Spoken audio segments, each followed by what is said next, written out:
What if your neighbor asked you to take 20 minutes one night to help him? Would you do it? Most decent people would.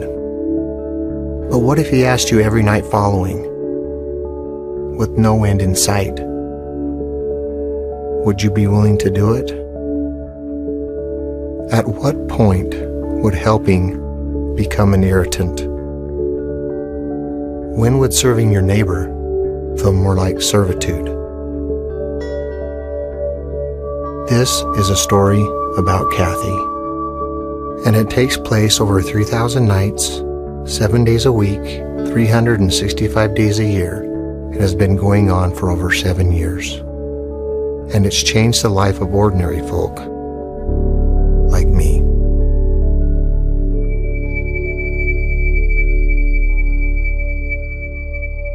To be brutally honest, it was a hard thing for me to be excited about. It was more of a burden than anything. I was in Dr. Nord's office, my neurologist, and he proceeded to tell me I had multiple sclerosis. And I looked at my husband and I said, "Did you just hear what the doctor said? It's documented proof that I am 1 in a million." We'd been married 16 and a half years. I assumed my husband was okay with it. And I think that it may have been too much in his mind, thinking things were going to get worse. It hurt tremendously. Throughout the divorce proceedings, I went from walking with 1 cane to having 2 canes, and then I had to use a wheelchair.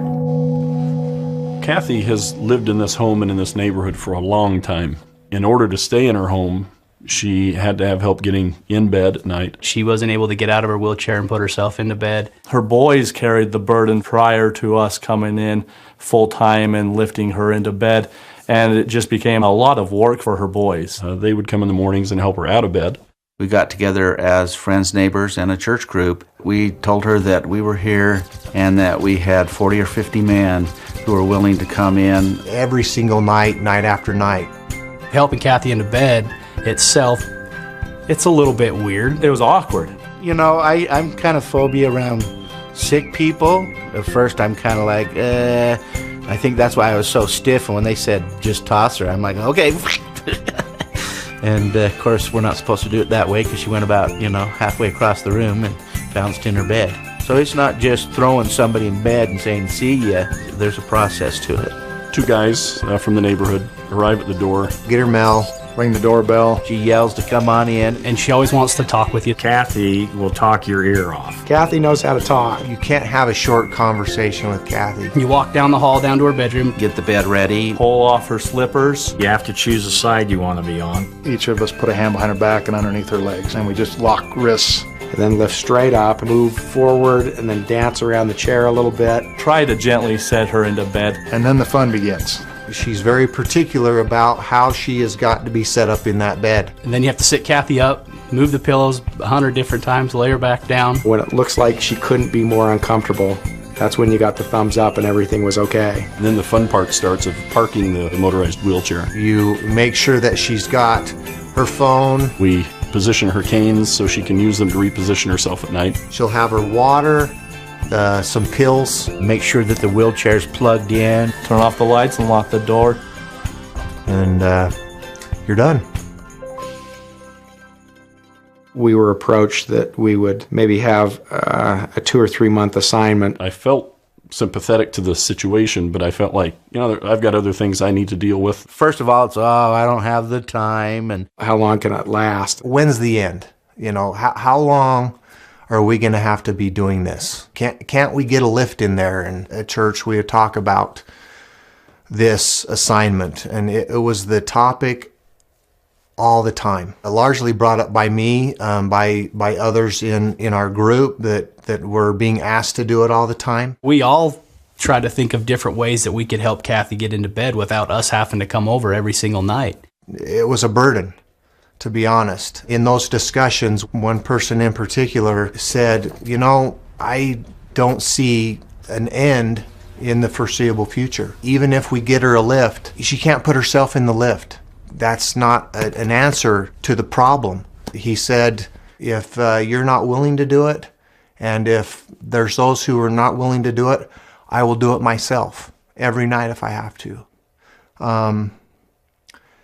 And so really it's at that time when I think I had a change of heart, when I had to take a look at myself,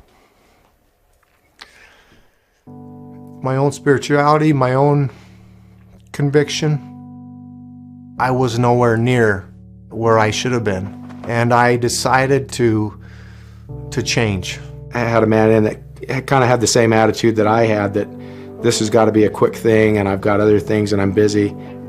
I remember he got really quiet when we went in and lifted her into bed, and I remember we came out front, big burly guy, just in tears as he left the home. He turned around and he voiced to me, he said, I can't believe that I thought that this was a burden. You got to realize too that I started to get to know Kathy. She's taken such a interest in my family. He can come and he lifts me into the bed by himself. It's kind of driven me to be able to stay fit and stay strong for Kathy. When I go to the gym, I do deadlifts, but I call them Kathy lifts. At first, I felt I was taking them away from their families. I didn't want to be a burden. And I honestly didn't think it would last for very long, and I thought it would just be maybe 10 times and then we were done. It's been going on for over 7 years. When I come over now, it's just like tucking one of my own kids into bed. I feel like she's part of my family now, and I asked her if we could just say a family prayer as we put her into bed before we left. Well, you have a good night. It's interesting, the dichotomy between healing the body and healing the soul. When we heal the body, it's always an inward effort. We're always paying attention to ourself. When we heal the soul, turning inward doesn't work. And the triage of the soul is found in turning outward to other people. Every time I've gone to Kathy's home and dealt with her, it feels like it heals a part of my soul. Really, it's genius how Christ has laid this out for us. As one helps the other helps the other back. I have seen an even greater compassion. It's let me know that I'm not forgotten, that I'm still valued, not only to God, but I have worth to give other people in different ways. You know, I was in a point where I was at my lowest and just not feeling like I was maybe worth anything, or I was falling short. I needed healing, and that's what service does. It heals us. She's lifted me in so many ways. This was that opportunity to serve one of his children. I never realized what that meant until I had this experience of lifting Kathy.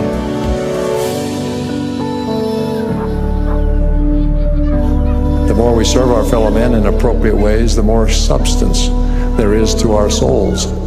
We become more substantive as we serve others. Indeed, it's easier to find ourselves because there's so much more of us to find.